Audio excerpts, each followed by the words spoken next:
Good morning. I'm Josh Holton with the WMNF News headlines. Polk County deputies shot and killed a man last night at the entrance to the Westside Ridge neighborhood on Westside Ridge Boulevard in the city of Auburndale, according to a press release.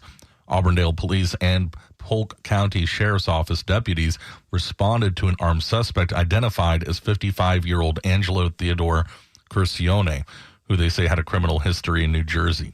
Curcione was armed with what looks like a pointed dinner knife.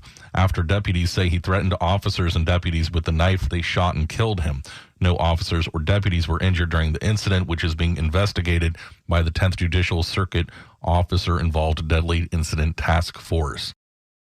State legislators that represent Hillsborough County and beyond met yesterday to hear from the public about a wide range of issues prior to the start of the next legislative session. WMNF's Chris Young reports.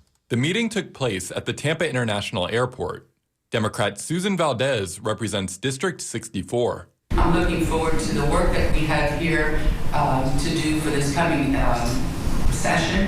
And I'm really looking forward to hearing all of your concerns today, and I promise to use my 2 ears very well. Members of the public spoke on a wide range of issues, such as environmental protections, prison reform, and utility costs.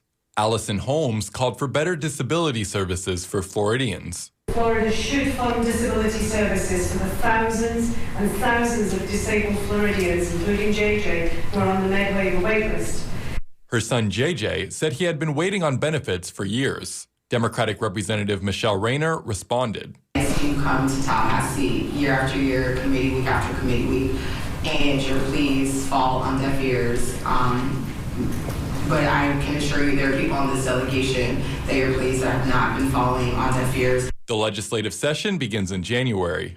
For WMNF News, I'm Chris Young in Tampa.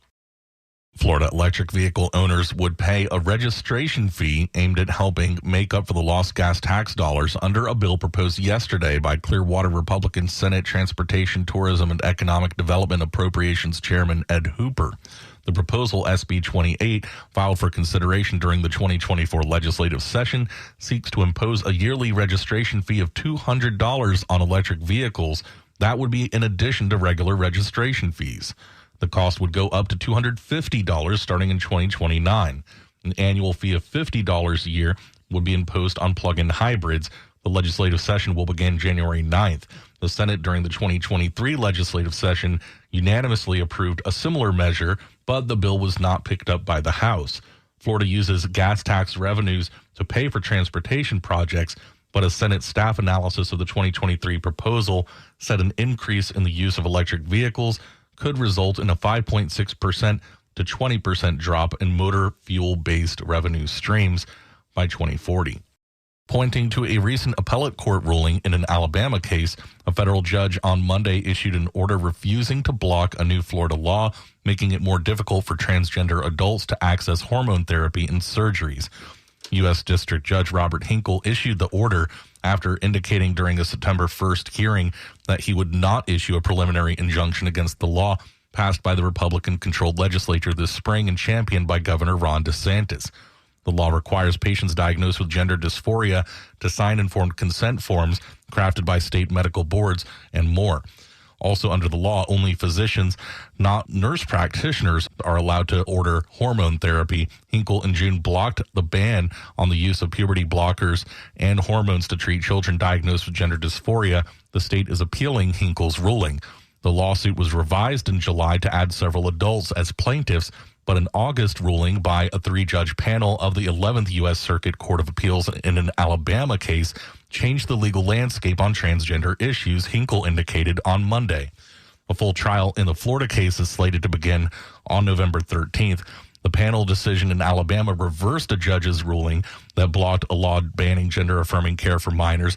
Hinkle's ruling Monday said the Florida adult plaintiffs' quote, likelihood of success on the merits is significantly lower now than it was prior to last month's appellate decision. The DeSantis administration last year also prohibited Medicaid reimbursement for gender-affirming care for children and adults. Hinkle has ruled that the prohibition is unconstitutional, but the state is appealing the decision. The state's Citizens Property Insurance Corps has received a little over 2,000 claims from Hurricane Idalia, with the largest numbers in Taylor, Pinellas, and Pasco counties. Craig Sykrida, a Citizens vice president, said yesterday, he said more than 60% of the claims have been inspected, with 15% closed.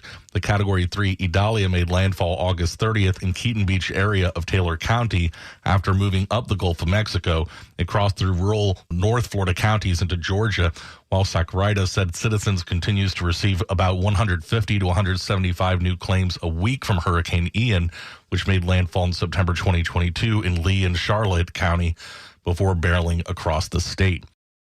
House Speaker Kevin McCarthy says he's directing the House to open an impeachment inquiry into President Joe Biden. These are allegations of abuse of power, obstruction, and corruption, and they warrant further investigation by the House of Representatives. That's why today I am directing our House committee to open a formal impeachment inquiry into President Joe Biden. The Republican leader faces mounting pressure from his right flank to take action. McCarthy plans to convene lawmakers behind closed doors multiple times this week, including for a meeting to discuss the Biden impeachment.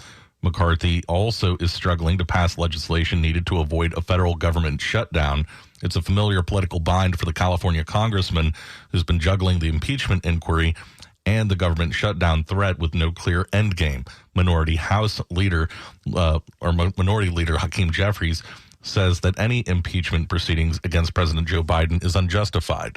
This is an illegitimate impeachment inquiry, period, full stop. It's a waste of time and taxpayer dollars. The White House dismisses the impeachment push as politically motivated. For the weather, it's warm and cloudy in the Tampa Bay area. Highs today in the lower 90s, overnight lows in the mid-70s. A stray shower is possible this afternoon. I'm Josh Holton with the WMNF News headlines on 88.5 FM and the WMNF app. This is The Scoop, recorded at WMNF Tampa.